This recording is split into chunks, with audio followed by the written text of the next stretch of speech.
J'ai le cœur qui bat à 100, c'est abusé. Putain. Est-ce que je la tourne avec la capuche ou sans la capuche? Je sais pas. J'ai pas une gueule potable. C'est pas grave. Est-ce que j'ai une boîte de mouchoirs? Oui. Là, au cas où. Ok. Salut YouTube, j'espère que vous allez bien. Aujourd'hui... Salut YouTube, j'espère que vous allez bien. Aujourd'hui, on se retrouve pour une story time qui va être, je pense, très compliquée à tourner et qui va clairement pas être joyeuse du tout, puisqu'aujourd'hui, je vais vous parler de mon avortement. Puisqu'on entend beaucoup parler de l'avortement lui-même, mais jamais de ce qui se passe après. Donc, je vais vous raconter mon histoire. Je vous mets un petit peu dans le contexte. On était début décembre 2018. J'étais devenue maman en mars 2018 et j'étais avec mon conjoint depuis à peu près 2 ans. Après ma grossesse, je n'utilisais pas de moyens de contraception, tout simplement parce qu'à part la pilule, on ne m'avait rien proposé d'autre. Et comme je suis tête en l'air, je m'étais dit que la pilule, de toute manière, j'allais l'oublier. Donc j'avais laissé ça de côté, je m'étais dit qu'on allait faire attention et qu'il n'y avait pas de souci. Je suivais mon cycle menstruel donc sur mon téléphone, donc avec les applis qui vous permettent de savoir quand est-ce que vous ovulez, quand est-ce qu'il y a des risques, quand est-ce qu'il y a un peu moins de risques, etc. Et monsieur n'utilisait pas de préservatif, tout simplement parce qu'il n'aimait pas la sensation avec le préservatif, et que je me croyais en fait en sécurité en utilisant la méthode de retrait. Grosse erreur. grosse erreur, puisque le 5 décembre 2018, j'ai eu des douleurs qui étaient inhabituelles au niveau du bas-ventre. Et tout en légèreté, je le dis à mon conjoint par message, et il me dit « Oh là là, j'espère que t'es pas enceinte ». Et puis pour rigoler, je lui dis « Oh, t'inquiète, c'est rien quoi ». Ouais, bah c'était pas rien en fait, puisqu'en fait les douleurs ont continué. Et clairement, je me souviens très peu de cette période-là, puisque vous verrez après qu'il y a eu pas mal d'événements qui ont fait qu'en fait ces symptômes-là, je les ai un peu oubliés, parce qu'il y a eu des gros événements quand même. Et donc j'ai eu des douleurs, je me souviens vraiment des douleurs au niveau du bas-ventre. Et je sais plus exactement quand, mais j'ai commencé vraiment à avoir des nausées. J'ai commencé à avoir des odeurs qui me dérangeaient, c'était surtout quand on ouvrait le frigo. J'ai commencé à ne plus pouvoir voir le pot de mayonnaise parce que clairement j'avais des nausées à ce moment-là.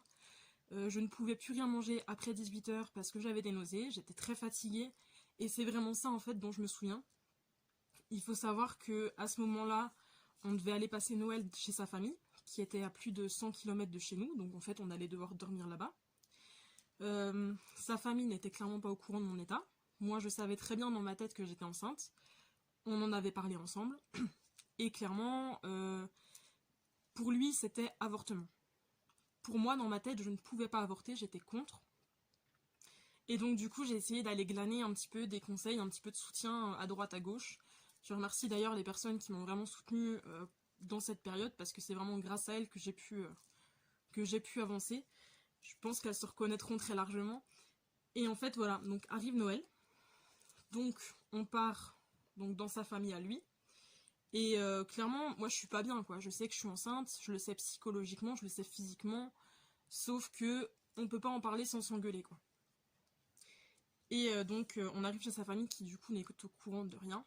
Et en fait au bout d'un moment ça devient trop dur pour moi, et dans la chambre, je lui dis il faut qu'on en parle, qu'est-ce qu'on fait? Et là, lui me regarde et me dit de toute façon c'est hors de question que tu m'en parles avant janvier parce que tu vas pas me gâcher mes fêtes de fin d'année.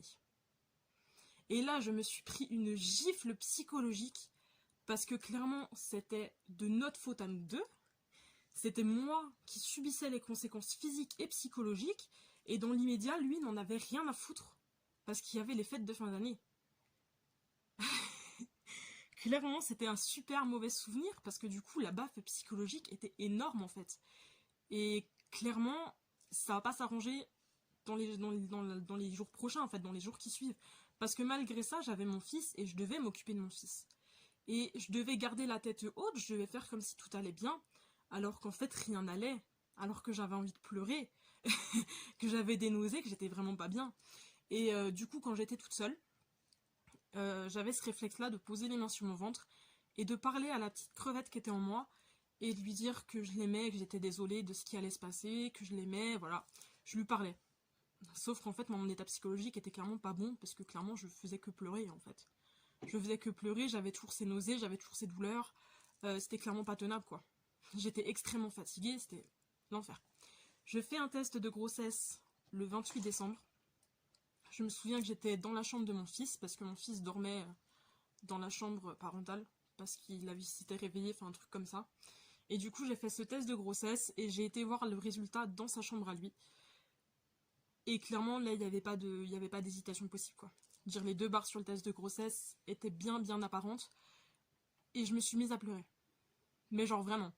Je crois que j'ai pleuré toutes les larmes de mon corps parce que clairement, bah, c'était positif en fait, c'était réel. Et il allait falloir prendre une décision. Et donc, je sais plus exactement comment ça s'est passé. C'est vrai que j'ai un peu perdu la notion du temps à ce moment-là. Mais clairement, j'en parle à mon conjoint. Et mon conjoint me dit une autre phrase qui m'assassine. Il me dit « avorte ou je te quitte ». Et à ce moment-là, moi persuadée, sûre de moi, je lui dis bah, « je te quitte en fait ». Je te quitte, sauf qu'à ce moment-là, j'étais beaucoup trop naïve. J'étais peut-être aussi très faible dans ma tête. Et en fait, on en a discuté et il a refusé que je le quitte en me disant que de toute façon, en fait, si je le quittais, j'allais me retrouver toute seule avec mon fils que je n'étais soi-disant pas capable d'élever. J'étais maman au foyer, je n'avais rien. On habitait dans un trou paumé, j'avais pas le permis. Enfin bref. Il m'a dit clairement que si je le quittais, ben en fait, je n'aurais plus rien. Et à force de discussion, à force de persuasion, et je dis pas que c'est que de sa faute parce que c'est aussi clairement de la mienne, à ce moment-là, bah du coup, j'appelle le planning familial et je leur dis voilà, je suis enceinte, je souhaite avorter. La secrétaire au téléphone est une femme très correcte, elle me fixe un rendez-vous.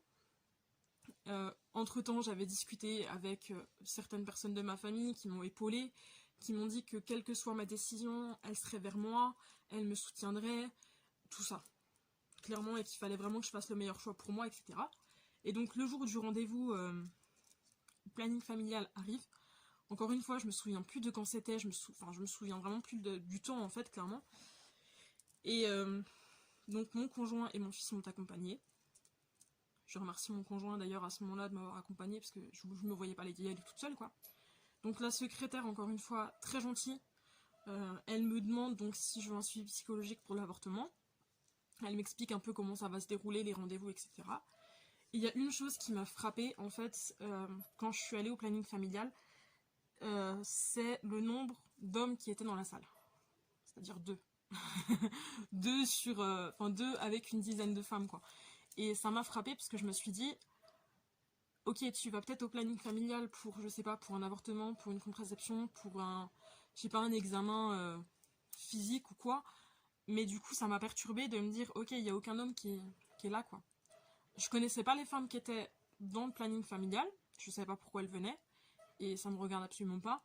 Mais c'est vrai que je pars du principe que si tu vas au planning familial, même si c'est juste pour une contraception, pour un examen, etc., t'es en couple, sûrement.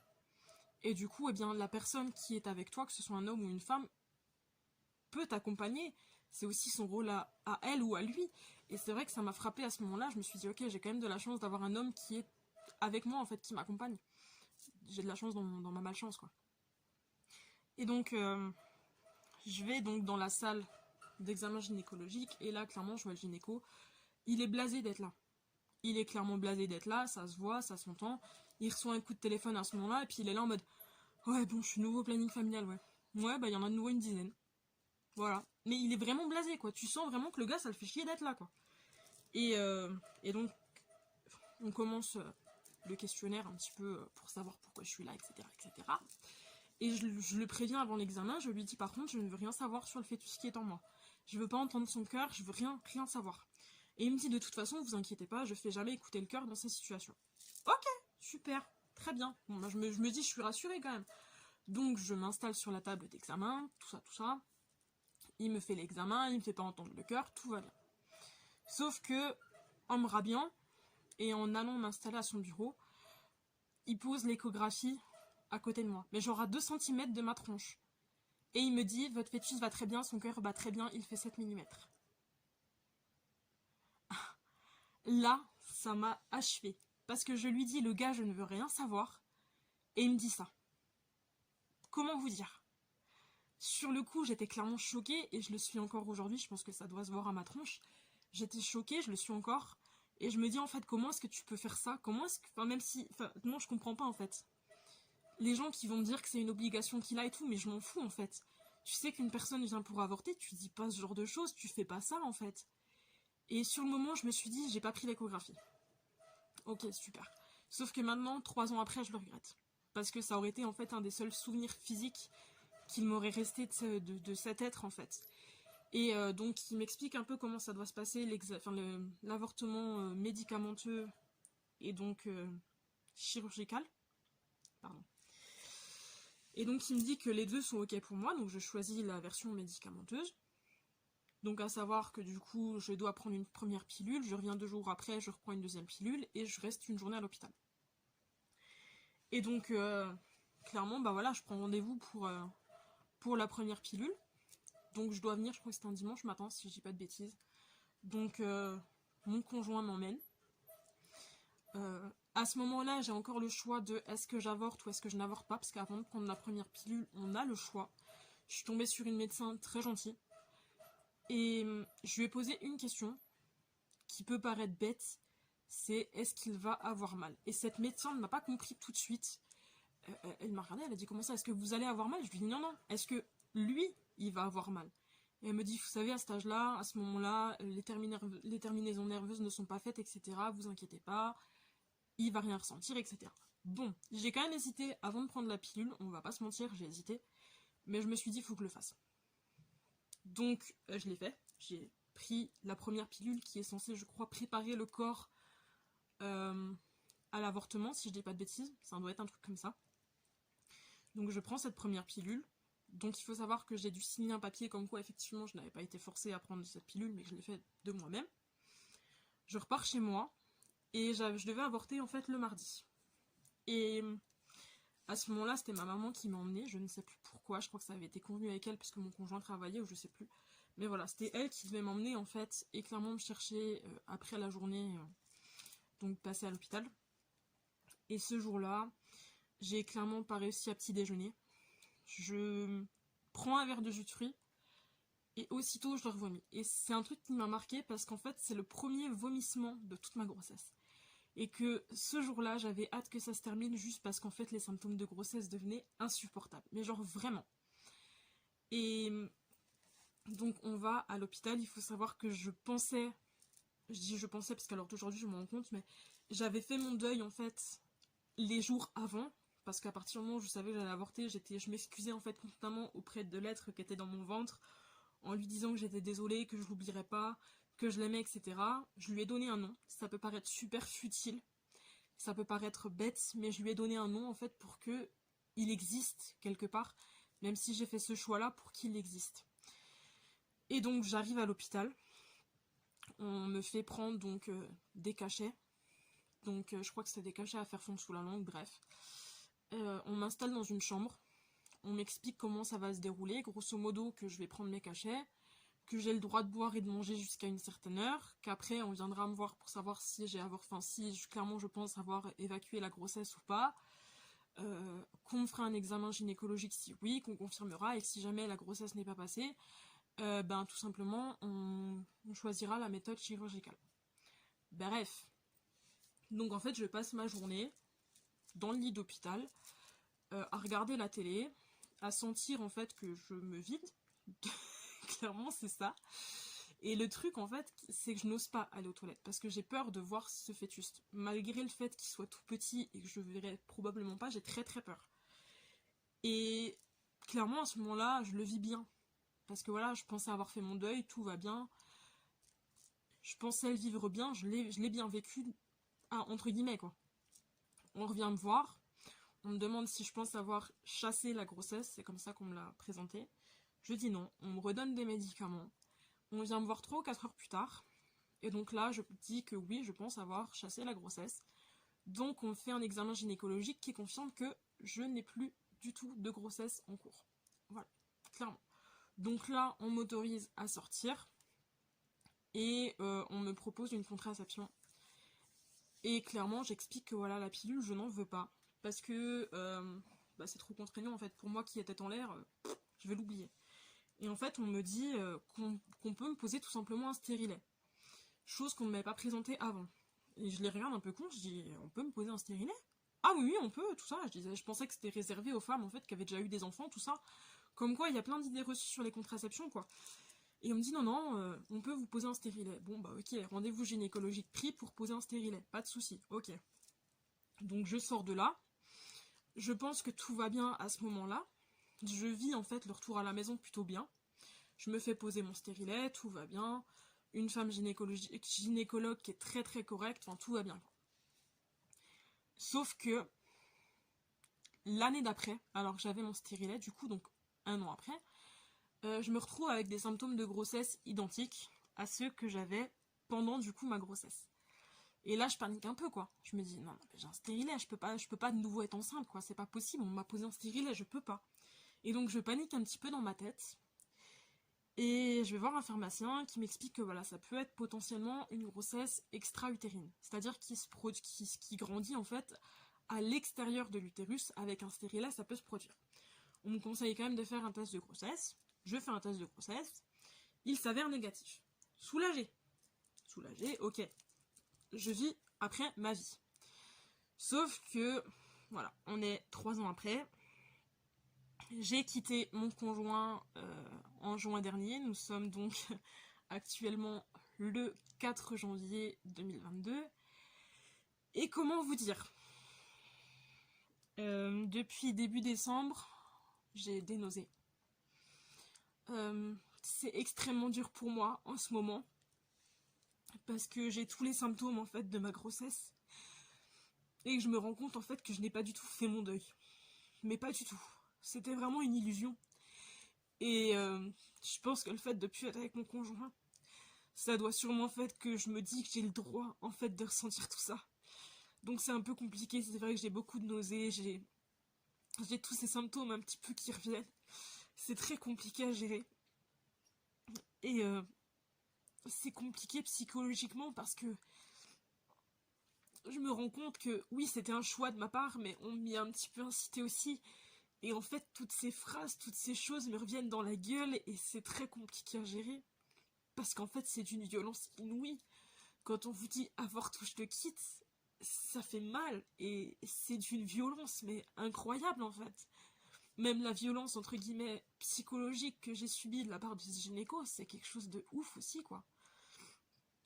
Et comme je l'ai dit, en fait, à l'heure d'aujourd'hui, je regrette de ne pas avoir pris l'échographie, de ne pas l'avoir gardée avec moi, parce que même si, ok, ce petit être, il a un nom, et que les personnes proches de moi sont au courant, et en cette période ont une pensée pour ce petit être, ben en fait, j'ai pas comment dire, de preuves physiques, en fait. Et ça me fait mal dans le sens où je me dis que, où qu'il soit, il va peut-être penser en fait que je l'ai oublié alors que non. Et très clairement, j'ai qu'une espérance en fait pour la suite, c'est que ces symptômes de grossesse disparaissent entre guillemets assez vite, parce que là je sais très bien que je vais les subir encore un mois, que le 9 février, qui est la date où j'ai avorté, ça va être aussi très compliqué. Et clairement, moi j'espère que ça va pas durer encore des années, parce que clairement sentir les symptômes d'une grossesse 3 ou 4 ans après, c'est douloureux en fait, même psychologiquement. Et ça, je crois que ce qui se passe après, on en parle très très peu. On en parle très très peu, c'est très compliqué. Je pense pas que je sois la seule dans ce cas-là, mais on parle de l'avortement lui-même, mais pas de ce qui se passe après, quoi. Et c'est douloureux. Clairement, je regrette pas d'avoir avorté, parce qu'à l'heure d'aujourd'hui, je me rends compte que ça a été une décision qui a été prise, qui a été, on va dire que ça a été la meilleure décision à ce moment-là. Donc je regrette pas d'avoir avorté, mais clairement, ouais, c'est douloureux quoi à ce moment-là, et on n'en parle pas assez de l'après. On n'en parle pas assez de l'après, et c'est vrai que je peux pas dire que je suis une maman, entre guillemets, donc une maman qui a perdu un enfant, je me sens pas légitime de le dire. Je me sens pas légitime de dire que j'ai fait un deuil, parce qu'en soi, ce deuil-là, je l'ai provoqué. Mais d'un autre côté, oui, j'ai aussi un enfant qui est là-haut, et que j'aurais aimé connaître, et que j'aime. Mais clairement, je me sens pas légitime de dire que oui, j'ai perdu un enfant, parce qu'en soi, cette perte-là, je l'ai provoquée. Donc au final, je me demande qu'est-ce que je suis. Si je suis pas une maman, je sais pas ce que je suis. Et je culpabilise de dire que j'ai avorté, parce que c'est vrai que c'est encore quelque chose qui fait débat, même si ça devrait pas faire débat, parce qu'on est en France et qu'on s'est battu pour avoir ce droit, et qu'on se bat encore pour avoir ce droit, et qu'il y a des femmes qui meurent d'avortement clandestin, il y a des pays où c'est illégal. je devrais pas culpabiliser puisqu'en soi c'est mon corps et que ça a été mon choix, mais ouais, dire j'ai avorté, pour moi ça sonne vraiment négativement parce que les gens en fait, je sais pas, j'ai l'impression qu'ils s'imaginent que c'est facile d'avorter. Pour quelque raison que ce soit. Alors qu'en fait non, c'est pas facile du tout parce qu'en fait à ce moment-là tu t'es vulnérable en fait. À ce moment-là t'es vulnérable, clairement. Et les gens j'ai l'impression qu'ils se rendent absolument pas compte de ça. De cette vulnérabilité et surtout de la culpabilité que t'as après. Même s'il y a des femmes pour qui ça se passe extrêmement bien, qui regrettent pas et tout ça, il n'y a pas de souci, laissez ces femmes tranquilles, elles ont le droit de ne pas regretter d'avoir avorté. Elles ont le droit de le dire haut et fort, et de dire haut et fort que ça a été la meilleure décision à ce moment-là, etc. Il y a des femmes pour qui ça se passe très bien, il y en a d'autres pour qui ça se passe très mal, mais il n'y a pas, en fait, à juger un avortement, parce que chaque avortement est différent, chaque femme est différente, et chaque histoire est différente, et c'est pas parce qu'une personne dit j'ai avorté que vous êtes obligé de la blâmer et de dire tu te rends compte, t'as commis un meurtre, etc. C'est jamais facile d'avorter. Pour n'importe qui, ce sera jamais facile d'avorter. Et clairement, si j'ai un message à faire passer, c'est laissez-nous tranquilles, quoi. C'est laisser les femmes tranquilles. Laissez-les faire ce qu'elles veulent de leur corps, en fait. C'est leur corps à elles, c'est leur décision. On a ce droit-là aujourd'hui, et il n'y a pas d'avortement abusif ou je sais pas quoi. C'est jamais de gaieté de cœur, en fait, qu'on avorte. Tout simplement. Bon, voilà, c'est tout pour cette story time. Elle n'a pas été simple à tourner. Elle n'a pas été simple dans le sens où, à ce moment-là, je me sens très vulnérable. Et que c'est surtout quelque chose que certaines personnes autour de moi ne savent pas. Et je pense que je l'ai faite tout simplement parce qu'il fallait que je sois honnête avec moi-même. Et peut-être qu'il fallait que je sois honnête aussi avec les gens qui m'entourent. Et je me dis que si ça peut aider certaines personnes, de quelque manière que ce soit, il fallait que je le fasse. Donc bah écoutez, moi je vous dis à bientôt. Et je vous embrasse très fort.